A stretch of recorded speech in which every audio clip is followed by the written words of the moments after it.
우리 함께 말씀을 보겠습니다. 제가 오늘 기도 순서를 좀 바꿨죠, 그죠? 회개 기도를 먼저 했어야 되는데 오늘 바로 말씀을 좀 보도록 하겠습니다. 하나님의 말씀 119편 97절에서 112절 함께 보도록 하겠습니다. 시편 119편 97절에서 112절 말씀입니다. 네, 제가 먼저 97절을 읽도록 하겠습니다. 내가 주의 법을 어찌 그리 사랑하는지요, 내가 그것을 종일 작은 소리로 읊조리나이다.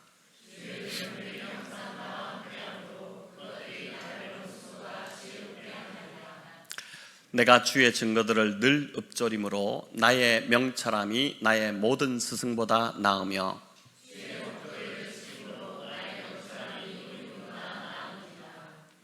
내가 주의 말씀을 지키려고 발을 금하여 모든 악한 길로 가지 아니하였사오며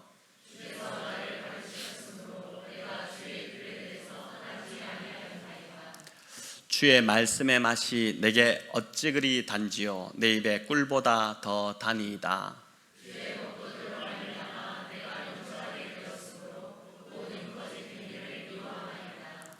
주의 말씀은 내 발의 등이요 내 길의 빛이니이다.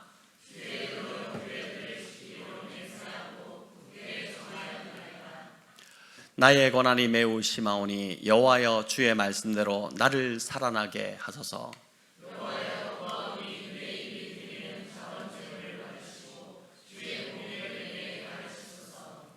나의 생명이 항상 위기에 있사오나 나는 주의 법을 잊지 아니하나이다.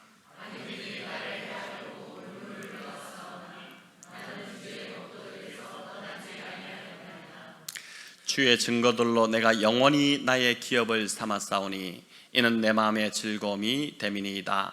내가 주의 율례들을 영원히 행하려고 내 마음을 기울였나이다. 아멘. 네, 오늘 시편 119편 이제 97절에서 112절 말씀, 거룩한 결심, 이런 제목으로 함께 은혜를 나누려고 합니다. 오늘 이제 119편 읽은 본문은 119편의 13년과 14년에 해당합니다. 히브리어 알파벳 이제 13번째 알파벳이 mem이고 영어로 하면 M에 해당됩니다. 그리고 이제 14번째가 눈인데 이제 N에 해당되죠. 그러니까 M과 N으로 시작하는 그러한 시인데, 이 두 연에는 지혜에 대한 주제도 나오고 또 말씀이 등불이고 빛이라는 그런 내용도 나옵니다. 먼저 97절에서 시인은 주의 법을 너무 사랑해서 그 말씀을 종일 작은 소리로 읊조린다, 이렇게 고백하고 있습니다. 97절 같이 읽습니다. 내가 주의 법을 어찌 그리 사랑하는지요, 내가 그것을 종일 작은 소리로 읊조리나이다. 자, 여기 읊조린다, 이것은 묵상한다는 것이죠. 그리고 종일, 이제 이 뜻은 all day, 그러니까 하루 종일을 말합니다.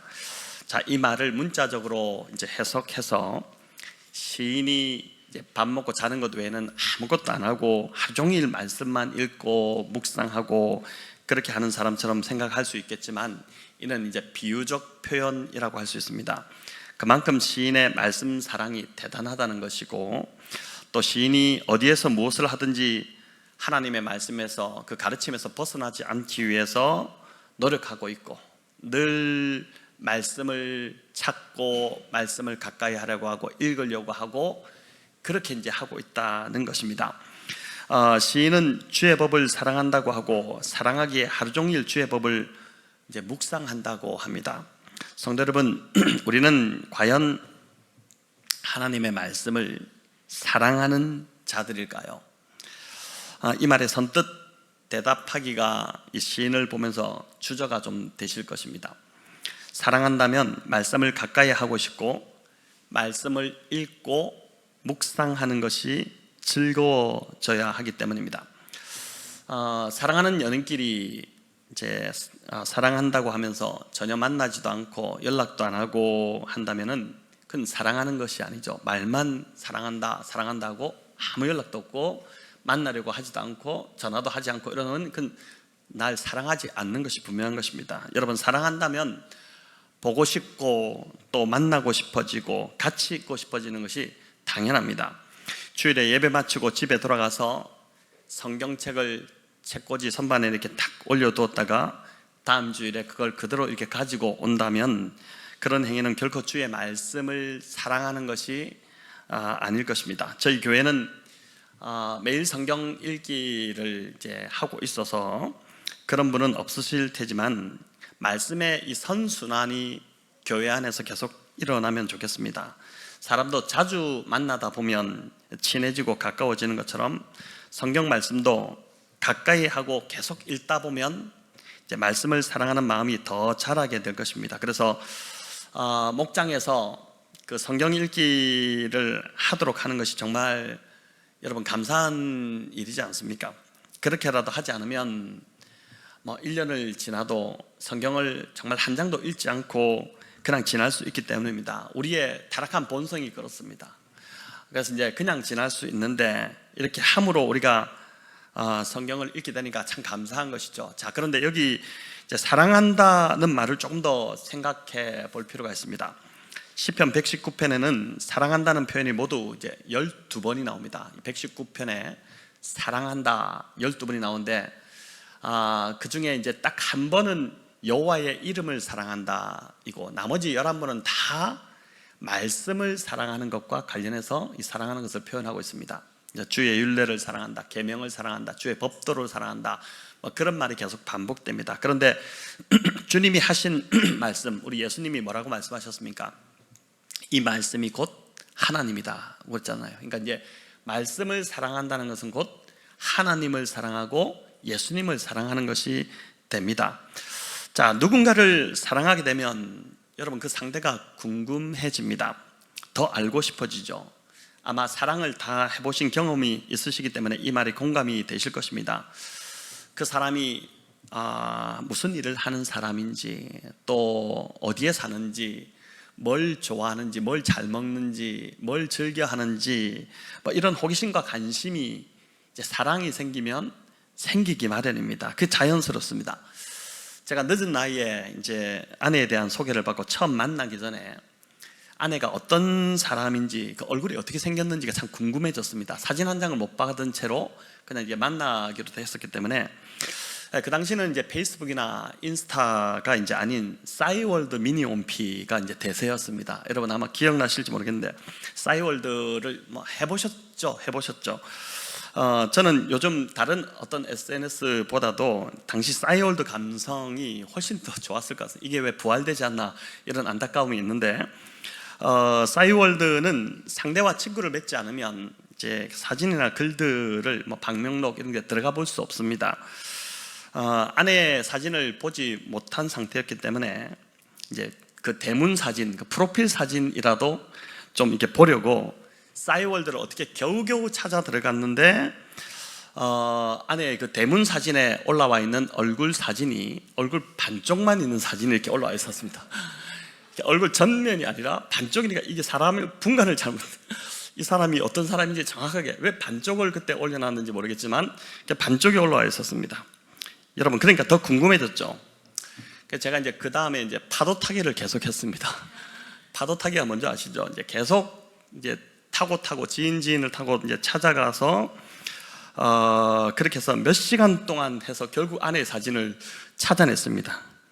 누가 보면 굉장히 유치한 짓을 한 것처럼 보이겠지만은 사랑의 마음이 생기고 관심이 생기다 보면 그러다 보니까 적극적으로 이제 파도 타기를 한 것입니다. 우리 권사님들, 장로님들 문 파도 타기를 했다 하나 이런 생각이 드실지 모르겠는데 지인을 찾아가는 어떤 방법이 이제 파도 타는 것인데, 자 그럼 우리가 하나님을 어떻게 알 수 있을까요?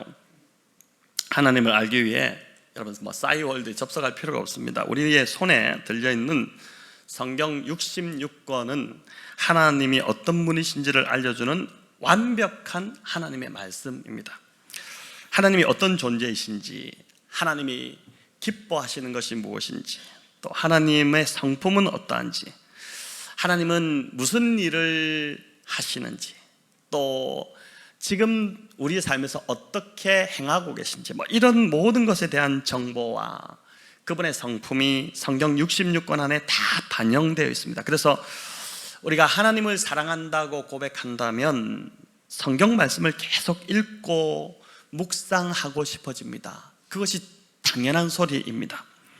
제가 아내의 사진을 찾기 위해 몇 시간 동안 싸이월드를 다 뒤졌던 것처럼 하나님을 알기 원한다면 종일 성경을 가까이 하고 그 성경에서 하나님을 알 수 있기 때문에 계속 성경을 읽는 열심을 가지는 것이 맞다는 것입니다.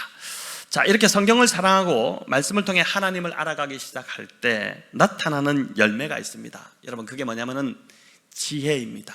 오늘 시편 119편의 13년은 지혜에 대해서 이야기하고 있는데 98절을 보니까 원수보다 지혜롭게 된다. 또 99절에는 명철이 모든 스승보다 낫다. 또 100절에는 명철이 노인보다 더 뛰어나다. 이렇게 기록을 하고 있습니다. 말씀을 가까이 하고 말씀을 즐겨하고 말씀을 사랑하는 이 시인의 지혜가 원수와 또 스승과 노인보다 훨씬 더 낫다는 이야기를 하는 것이죠. 여러분, 98절 우리 같이 읽어보겠습니다. 주의 계명들이 지혜롭게 하나이다. 자, 여기 원수는 시인을 몰락시키기 위해서 호시탐탐 기회를 노리는 자들입니다. 이 원수가 시인을 빠뜨리기 위해서 파놓은 함정이 여러분 얼마나 교묘하겠습니까? 정말 보이지 않게, 그러나 빠뜨리기 위해서, 넘어지게 하기 위해서. 원수가 대단히 지혜롭기 때문에 시인이 당할 수밖에 없을 것입니다. 누군가가 나를 무너뜨리기 위해서 여러분 작정하고 함정을 판다면 거기에 빠지지 않을 사람은 거의 없어요. 누군가 작정했다면 다 빠지게 돼 있죠. 오늘날 정치판에서 참 이런 일들이 많이 일어나고 있고, 또 직장이나 일터에서도 이런 일들이 종종 일어납니다. 이런 걸 생각만 해도 마음이 불안해지고, 악한 자의 이 계략을 막기 위해서 내가 최대한 다양한 방법으로 대비해야겠다, 이런 생각을 하잖아요. 하지만 시인은 원수의 이 지혜를 막을 대비를 하기보다는 오히려 하나님 말씀에 더 집중하고 그 말씀을 더 묵상하겠다는 고백을 합니다. 지금 원수가 파놓은 함정이 어디에 있을까? 또 어떤 계략을 가지고 나를 지금 덮치려 할까? 그걸 막 살펴서 나는 이렇게 방비를 해야지 이렇게 하는 것이 아니라, 그런 것 생각 하나도 하지 않고 나는 오히려 더 하나님의 말씀에 더 집중하고 더 묵상하겠다, 이렇게 하는 것입니다. 여러분, 왜 그렇게 할까요? 세상의 지혜가 하나님의 지혜를 이기지 못하기 때문입니다. 자기 힘이나 자기의 지혜를 의지하지 않고 겸손히 하나님의 지혜를 의지하는 자는 반드시 원수를 이기고 승리한다는 것을 시인이 알고 있기 때문이죠. 여러분, 사무엘하 15장에는 인간의 지혜가 하나님의 지혜를 이기지 못한 사례가 나옵니다. 다윗의 아들 압살롬이 반역을 일으켰죠. 아버지의 왕위를 이제 찬탈하려고 했는데, 자, 그 일이 일어나자 다윗의 특출한 참모였던 아히도벨이 압살롬 편에 붙어버린 것입니다. 권력을 보고 그 권력 옆에 지금 권력이 어디로 흘러간다는 걸 보고 그렇게 붙어버린 것이죠. 여러분, 당시 아히도벨은 다윗 그 왕국에서 가장 지략이 뛰어났던 모략가였습니다. 이 아히도벨의 지략을 이길 자가 없었습니다. 그런 위급한 상황에서 다윗이 기도를 하는데, 우리 사무엘하 15장 31절 같이 읽겠습니다. 어떤 사람이 다윗에게 알리되 압살롬과 함께 모반한 자들 가운데 아히도벨이 있나이다 하니, 다윗이 이르되 여호와여 원하옵건대 아히도벨의 모략을 어리석게 하옵소서 하니라. 아멘. 여러분, 다윗이 이 소식을 들었을 때 얼마나 낙담이 되었을까요? 늘 다윗의 측근에 있었던 자입니다. 다윗의 장점과 약점이 무엇인지, 다윗의 연약함이 무엇인지를 누구보다도 잘 알고 있는 인물이 바로 이 아히도벨입니다. 늘 다윗 곁에서 다윗을 위해서 지혜로운 모략을 펼쳤던 자가 이 아히도벨인데, 그런데 그가 지금 배신을 하고 압살롬 편에 붙어버렸습니다. 이 상황에서 다윗이 할 수 있는 것 딱 두 가지밖에 없겠다 싶지 않습니까? 하나는 낙담하는 것입니다. 이제 끝났구나, 나는 더 이상 방법이 없구나, 아이도벨까지 저렇게 붙었으면 나는 이제 끝장이다, 나는 이제 끝났다, 이렇게 했을 것이고, 또 한 가지 일을 생각한다면 아이도벨을 이길 방안을 부지런히 강구했을 것입니다. 어떻게 하면 저 아이도벨을 이길 수 있을까, 이렇게 했을 것인데, 하지만 다윗은 그 소식을 듣고 기도합니다. 다윗은 그 소식을 듣고 기도합니다. 기도 외에는 방법이 없기 때문이고, 기도가 가장 큰 방법이었기 때문입니다. 그 결과 하나님께서 다윗의 이 기도를 불쌍히 여기셔서 아이도벨의 모략이 서지 못하도록 막으셨습니다. 아이도벨의 그 모략을 무너뜨리신 것입니다. 여러분, 저와 여러분도 마찬가지입니다. 위급한 상황을 만날 때마다 우리가 먼저 해야 할 것은 바로 하나님 앞에 무릎 꿇고 기도하는 것입니다. 낙심해서 주저앉거나 또한 인간적인 방법을 찾기에 급급한 모습은 하나님을 모르는 자들, 하나님을 믿지 않는 자들이 보여주는 모습입니다. 기도는, 여러분, 기도는 내 힘을 의지하지 않겠다는 고백이고, 기도는 내 지혜가 하나님의 지혜를 도저히 따라갈 수 없다는 겸손한 태도입니다. 진짜 지혜, 진짜 지혜로운 사람은 어떤 사람이 지혜로우시냐? 하나님이 하시면 다 해결된다는 것을 알고 믿는 자, 바로 그 사람이 지혜로운 자입니다. 하나님을 알고 그분을 의지하는 것이 곧 지혜임을 성도 여러분 믿으시기를 바랍니다. 이 지혜는 세상이 절대 흉내낼 수도 없고, 이 지혜는 세상이 절대 따라올 수 없는 지혜입니다. 여러분, 그래서 교만한 사람은 기도하지 않지만 지혜로운 사람은 늘 기도의 자리로 나아가기를 힘씁니다. 기도하지 않고는 험한 세상을 이길 힘을 얻지 못한다는 것을 너무 잘 알고 있기 때문이고, 기도하면 범사의 모든 일에 하나님께서 지혜를 주셔서 이기게 하신다는 것을 늘 경험하기 때문입니다. 성도 여러분, 기도는 그리스도인에게 주신 너무 좋은, 가장 놀라운 특권입니다. 저와 여러분이, 세상 사람들은 이 기도의 특권을 몰라요. 그러나 저와 여러분은 이 기도의 특권을 받은 자들입니다. 그렇기 때문에 이 특권을 많이 또 자주 사용하시기를 바랍니다. 자, 그렇게 기도할 때 우리 주님이 뭐라고 말씀하셨어요? 너희는 비둘기처럼 순결해야 되기도 하지만 뱀처럼 지혜로라 하셨잖아요. 여러분, 우리가 이렇게 기도할 때 우리는 뱀처럼 지혜롭다고 하신 이 주의 말씀대로 지혜로운 삶을 살아가게 될 것입니다. 자, 이제 시인은 지혜로운 자가 어떤 삶을 살아가는지를 좀 더 구체적으로 이제 보여주는데, 과연 어떤 모습, 어떤 삶이 지혜로운 삶인가, 그걸 보여주는데, 우리 101절 같이 한번 읽겠습니다. 내가 주의 말씀을 지키려고 발을 금하여 모든 악한 길로 가지 아니하였사오며. 자, 아멘. 여기 보니까 시인은 자기 발을 금하여 모든 악한 길로 가지 않았다, 이렇게 합니다. 또 104절을 보시면은 모든 거짓 행위들을 미워한다, 이렇게 돼 있어요. 자기 발을 금하여 악한 길로 가지 않았고, 또 모든 거짓 행위를 다 미워한다, 이렇게 합니다. 여러분, 지금 시인이 말씀을 아는 수준에서 이제 말씀을 실천하고 지키는 수준으로 나아가잖아요. 말씀을 그저 묵상하고 매일 읊조리는 것에서 그치지 않고, 이 말씀이 말씀하는 대로 그대로 말씀을 지키고 말씀에 순종하는 수준으로 나아가는 것입니다. 여러분, 그래서 성경이 말하는 지혜는 단지 영리한 처세술이 아닙니다. 지혜는 이처럼 삶으로, 경건한 삶으로 나타나야지 그게 참 지혜가 됩니다. 그래서 물건을 싸게 산다든지 막 그걸 자랑하고, 또 일을 효율적으로 잘한다든지, 여러분 투자를 잘한다든지 이런 것을 두고 지혜롭다고 하면 안 됩니다. 그건 단지 세상적으로 영리한 것이고 처세술이 뛰어난 것이지 결코 지혜로운 것이 아닙니다. 성경이 말하는 지혜는 많이 알고 잡다한 지식이 있고 이게 지혜가 아니라 주님 닮은 성품이 삶으로 나타나는 것, 그게 지혜입니다. 그게 지혜로운 사람입니다.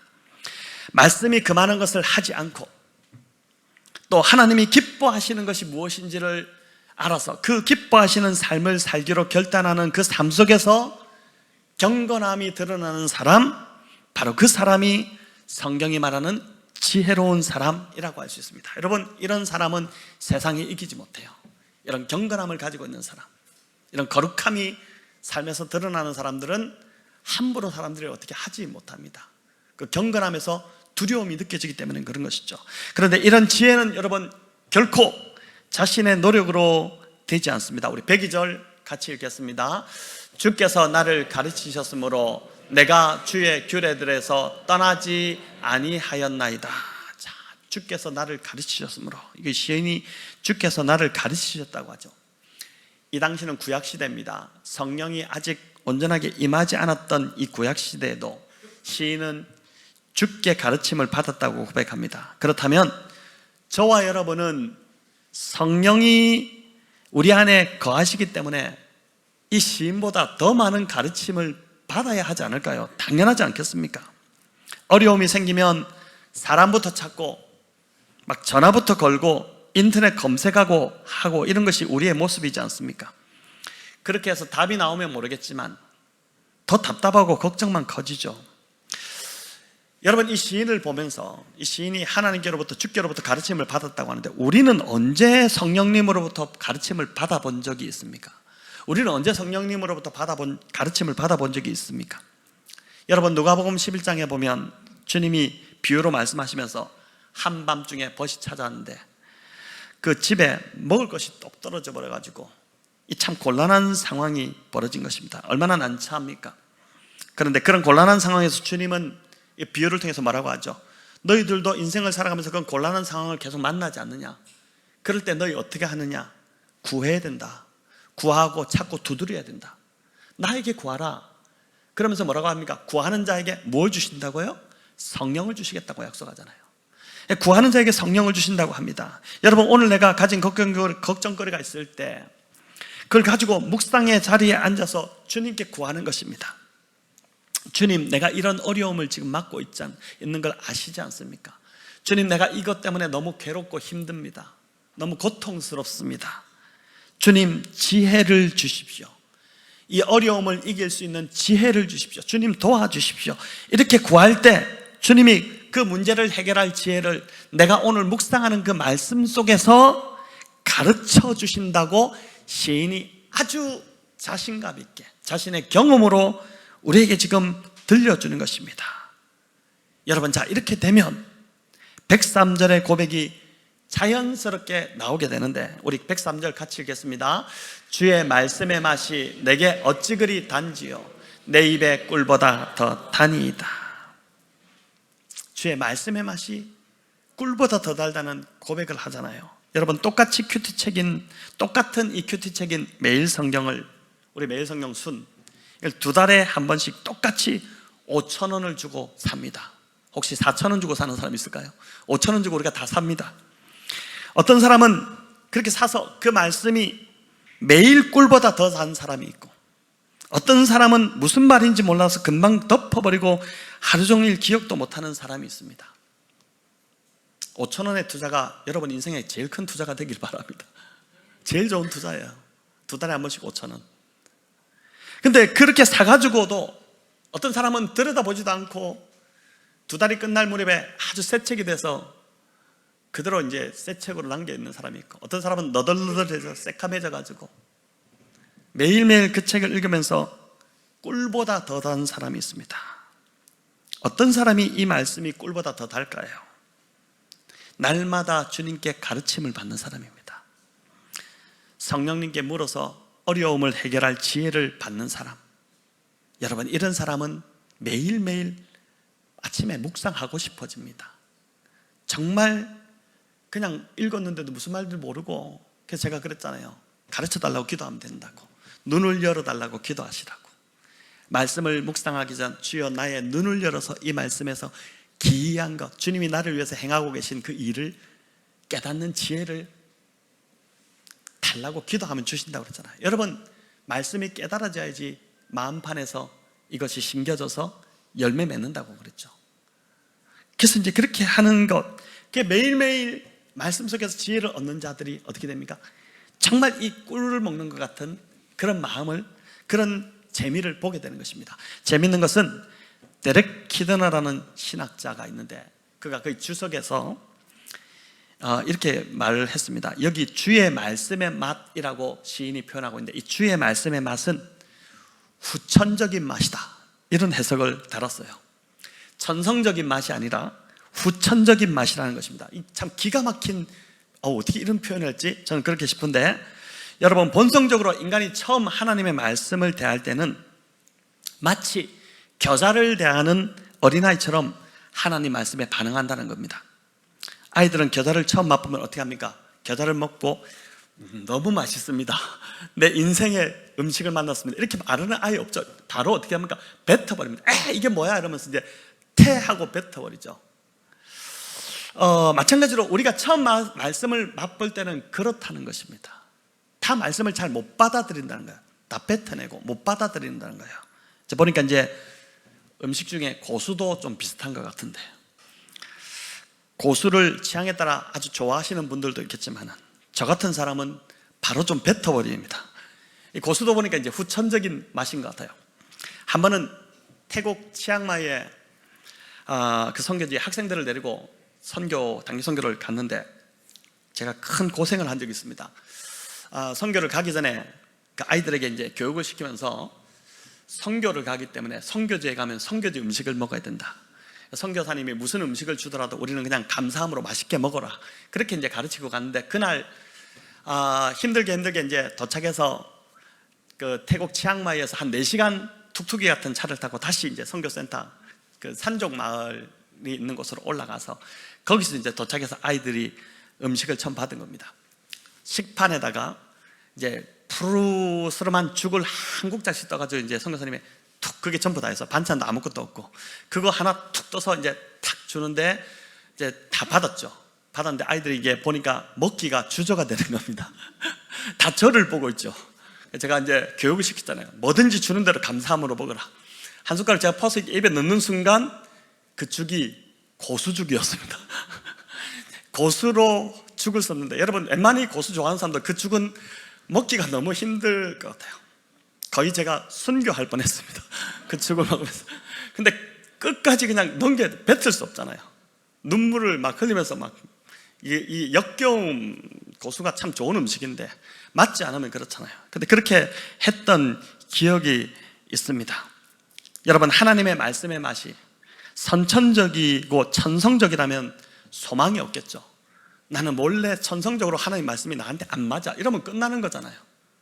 근데 이게 그렇지 않고 후천적이기 때문에 개발되는 맛입니다. 맛을 들이면 돼요. 그 맛을 알게 되면 알게 될수록, 저는 아직도 고수는 좀 힘듭니다. 근데 이제 고수를 너무 좋아하는, 저희 집은 저희 아내와 아이들 다 고수 잘 먹어요. 근데 저만 못 먹어요, 촌스럽게.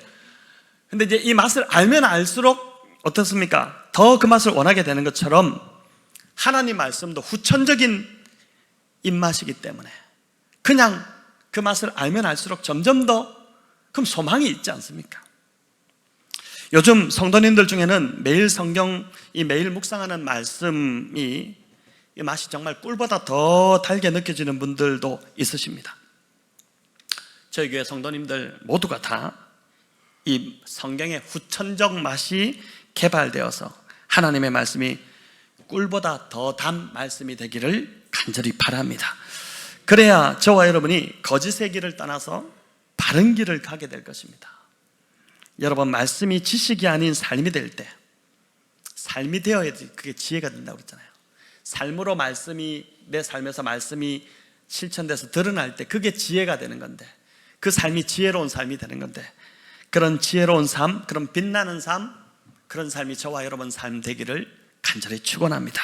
자, 이제 105절부터는 여러분 14연에 해당되는데, 히브리어 알파벳 눈, 영어로 N에 해당됩니다. 먼저 105절은 하나님의 말씀을 등과 빛으로 비유하는데, 우리 105절 같이 한번 읽어보겠습니다. 주의 말씀은 내 발의 등이요 내 길의 빛이니이다. 여러분, 너무 잘 아는 말씀입니다. 너무 사랑하는 말씀이죠. 근데 우리가 이 말씀을 주로 인도함을 받는 것에 많이 적용합니다. 오른쪽으로 갈지 왼쪽으로 갈지, 어디로 갈지 몰라 선택해야 할 때 하나님의 말씀이 등불이 되고 빛이 되어 내가 가야 할 길을 인도한다. 이거로 우리가 주로 알고 있지 않습니까? 일종의 진로 지도와 같은 개념, 말씀이 나의 진로를 앞길을 인도해 준다, 이런 말씀으로 대하는 것입니다. 하지만 여러분, 이 구절은 그런 뜻이 아닙니다. 이 구절은 하나님이 원하시는 삶을 살아갈 때 넘어지지 않고 똑바로 걷기 위해서 반드시 말씀의 빛이 필요하다는 그런 의미입니다. 여러분, 다윗 시대에 오늘같이 밤이 밝지 않고 어두컴컴했습니다. 밤길을 가려면 등불이 필수였죠. 그렇지 않으면 길을 찾아갈 때 돌에 걸려 넘어지기도 하고 부딪히기도 하고, 안 보이니까 캄캄하니까 목적지를 찾아갈 수가 없었습니다. 등불이 없으면은 그렇게 걸어갈 수가 없었어요. 몇 발자국도 걸어갈 수 없는 그런 캄캄한 밤이었습니다. 오늘 저와 여러분이 살아가는 이 시대는 너무 어두운 세상입니다. 물론 조명과 빛이 밝을 때 밤이 환하지만 지금 그런 눈에 보이는 어둠을 말하는 것이지 않습니까? 그것이 아니지 않습니까? 세상이 너무 캄캄하고 시대가 너무 어두워서 제대로 걸어갈 수도 없고 실족할 수밖에 없는 그런 때를 저와 여러분이, 또 우리의 자녀 세대들은 더하겠죠, 그렇게 살아가고 있습니다. 여러분, 그래서 매주일 또 매주 금요기도에서 말씀의 빛을 받는 것이 중요합니다. 또 매일 아침 새벽기도 말씀, 또 내가 매일 묵상하는 매일 성경 말씀을 통해서 매일매일 말씀의 빛을 받아서 그 등불을 켜는 게, 말씀의 등불을 켜야지 오늘 인생길 걸어갈 수 있어요. 왜냐하면 우리 인생길, 지금 우리가 걸어가는 인생길이 너무 어둡기 때문에, 도저히 어두워서 한 발자국도 내밀기가 잘 어두워서 보이지 않기 때문에, 분간이 되지 않기 때문에 말씀의 빛을 받지 않고는 우리가 걸어갈 수 없다는 그 이야기입니다. 여러분, 그렇게 인정되지 않으신가요? 맞잖아요. 우리가 지금 그런 시대를 살아가잖아요. 너무 어두운 시대를 살아가기 때문에 하나님 말씀이 없이는, 그 말씀의 빛으로 내 바로 앞길을 비추지 않으면 우리는 넘어지고 실족하고 그렇게 될 수밖에 없기 때문입니다. 여러분, 98절에서 앞에 98절을 살펴봤지만 원수들은 늘 함정을 파놓고 우리를 빠뜨리려 실족하게 합니다. 사단이 늘 우리를 그렇게 한다는 거예요. 또 109절도 시인이 생명이 늘 위기에 있다 이렇게 고백하는데, 우리 109절 같이 읽어보겠습니다. 나의 생명이 항상 위기에 있사오나 나는 주의 법을 잊지 아니하나이다. 자, 이 구절만 보더라도 뭐랍니까? 시인이 늘 생명의 위기에 있다는데, 이것만 보더라도 이거 119편이 다윗이 맞나 보다 이런 생각이 들죠. 늘 사울에게 쫓기는 신세였고, 늘 압살롬의 반란으로 광야로 막 쫓겨가야 했고, 이 참 다윗의 인생이, 다윗이 부럽지 않습니다. 사실 너무 고생을 많이 했어요. 저런 인생 살고 싶지 않다 이런 생각이 들 정도입니다.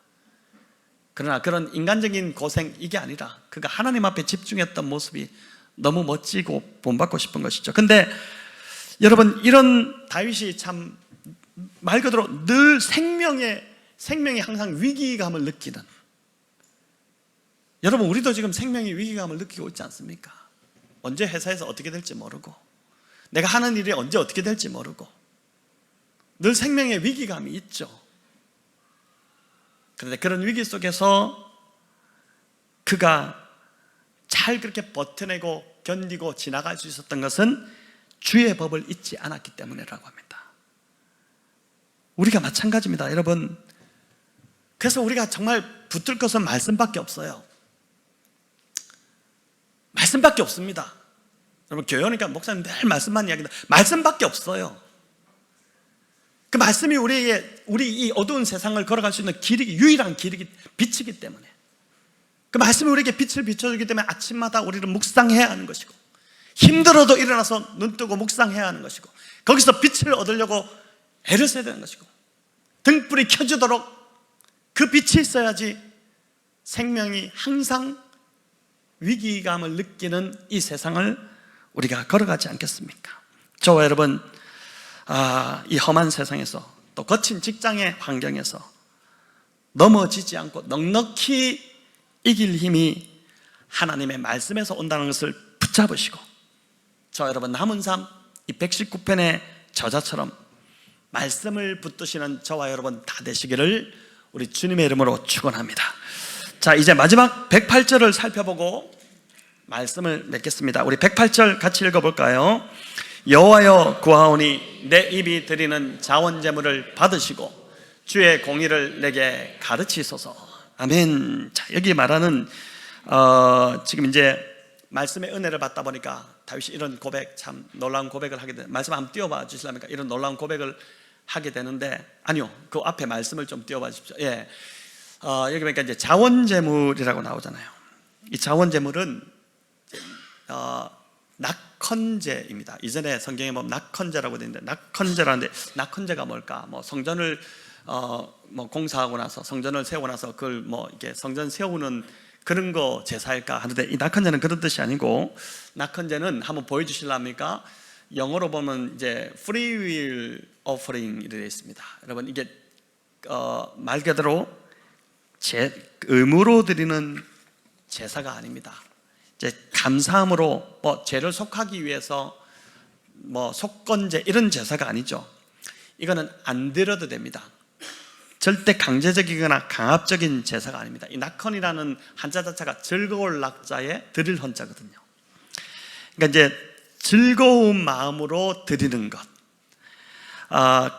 감사와 기쁨이 충만해서 의무가 아니라 자발적으로 내가 드리는 제사이고, 하나님을 사랑해서 즐거이 드리는 제사가 바로 이 낙헌제입니다. 여러분, 구약의 5대 제사 레위기에 나오잖아요. 우리가 일전에도 한번 살펴봤지만 그 5대 제사, 뭐 속죄제, 속건제 뭐 이런 게 나오지만, 이런 제사, 화목제 뭐 이런 제사가 보다도 훨씬 더 어떻게 보면 값지고 하나님이 기쁘게 받으시는 제사가 바로 이 낙헌제예요. 낙헌제. 그래서 우리 금요기도에 그 이름을 낙헌 기도회로 좀 바꾸면 좋겠다 이런 생각도 드는데, 말 그대로 free will offering입니다. 아주 정말 자원하는 마음으로 너무 감사해서. 시인이 낙헌제를 드리고 싶었던 이유는 바로 말씀을 통해 은혜를 받았기 때문입니다. 말씀을 통해 하나님을 알게 되니까, 하나님을 사랑하는 마음이 점점 더 커지게 되니까 누가 시키지도 않았어요. 그 의무도 아닙니다. 그냥 드리고 싶은 것입니다. 저는 이 낙헌 제사야말로 저와 여러분이 드릴 진정한 제사이고 예배라고 믿습니다. 주일도 그렇지만 주일은 공예배라고 그러잖아요. 주일은 주일 성수라는 것이 붙어 있어서 안 드리면 뭔가 좀 벌 받을 것 같기도 하고, 안 드리면 뭔가 좀 찝찝하고, 이래서 이제 의무감에 나올 수 있지만은, 뭐 금요기도나 새벽기도나 뭐 공예배긴 하지만은, 여러분 어떻습니까? 그 의무가 아닌, 의무를 넘어서 정말 내가 드리고 싶기 때문에, 내가 하나님 정말 만나고 싶기 때문에, 말씀을 사모하기 때문에, 그 예배 속에서 부어지는 은혜가 너무 좋기 때문에 그냥 나오는 것이지 않습니까? 여러분, 이렇게 말씀으로 충만해지고 말씀으로 또 주님을 사랑하는 마음이 점점 더 커지다 보면은 저절로 주님을 섬기고 싶어집니다. 주님께 내 삶을 그냥 드리고 싶어지는 것입니다. 주님, 제 삶 드리고 싶어요. 제 삶을 사용해 주세요. 저희 모든 것을 다 주님이 마음껏 사용해 주세요. 이런 마음이 막 일어납니다. 여러분, 의무감에서 드리면 기쁨이 없죠. 이제 어쩔 수 없이 해야 되니까 한다, 이건 기쁨이 없잖아요. 근데 주님을 섬기는 건 그래서 의무가 아니고 우러러 나오는 것이 되어야 되고, 그리고 흘러 넘치는 것이 되어야 됩니다. 여러분, 그런 흘러 넘침이 어디서 온다고요? 말씀에서 온다는 거예요. 하나님 말씀으로 채워져야지만이, 말씀으로 충만해질 때 주님 사랑하는 마음이 가득해지고, 그럴 때 어떻게 됩니까? 힘들어도 힘들지 않게 되고, 얼른 가서 섬기고 싶고, 얼른 가서 주님을 뵙고 싶고, 이런 마음이 일어나는데, 여러분, 이런 자원하는 섬김이 있을 때 교회 공동체는 반드시 성장할 수밖에 없습니다. 교회 공동체는 반드시 부흥할 수밖에 없습니다. 이런 좀 낙헌 제물로 드리는 낙헌 제사가 저와 여러분, 우리 성도님들 안에 더 많아지기를 간절히 바랍니다. 자, 이제 말씀을 맺겠습니다. 사랑하는 성도 여러분, 하나님의 말씀 안에 늘 거하기로 오늘 거룩한 결심을 하시기를 바랍니다. 무슨 영화 제목 헤어질 결심 이런 게 아니고 거룩한 결심. 오늘 정말 지금 시편 119편 이제 몇 번의 말씀을 들었는데 이 119편이 말씀 시편이구나, 진짜 들어보니까 부끄럽구나, 이런 이제 또 고백을 하실 텐데 오늘 다시 한 번 더 결심하면 좋겠습니다. 여러분, 나는 결심해도 작심 3일입니다, 아니 작심 1일입니다 이런 분도 있겠지만은 그러나 또 결심하면 되죠. 그리고 이제 내 결심했을 때 내 힘으로 하는 것이 아니라 하나님, 나 이거 결심했으니까 도와주셔야만 됩니다. 그렇게 하면 하나님 도와주시고 힘을 주시고 그 힘으로 우리가 말씀 중심으로 가지 않겠습니까? 여러분, 배울 수 있을 때에, 배움의 기회가 열려 있을 때에 양육가정 말씀을 배우는 자리도 부지런히 많이 참여하시기 바랍니다.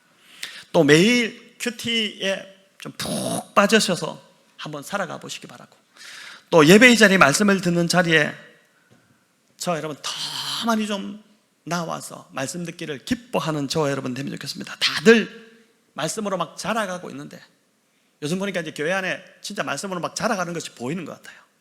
말씀으로 막 자라가고 있는데 나만 혼자 뒤쳐져서 정말 사람들과 격차가 되는 나는, 이런 안타까운 상황 벌어지지 않도록 여러분, 저와 여러분 더 말씀에, 하나님 말씀에 그렇게 힘쓰시면 좋겠습니다. 정말 자신이 있는가요? 여러분의 힘으로 살아가는 것 자신이 있던가요? 지금 안 되잖아요. 그러니까 말씀 붙들어야 됩니다. 이제 시편 119편 오늘 이 본문을 통해서 다시 한 번 더 거룩한 결심을 하시는 우리 성도님들 다 되시기를 우리 주님의 이름으로 축원합니다.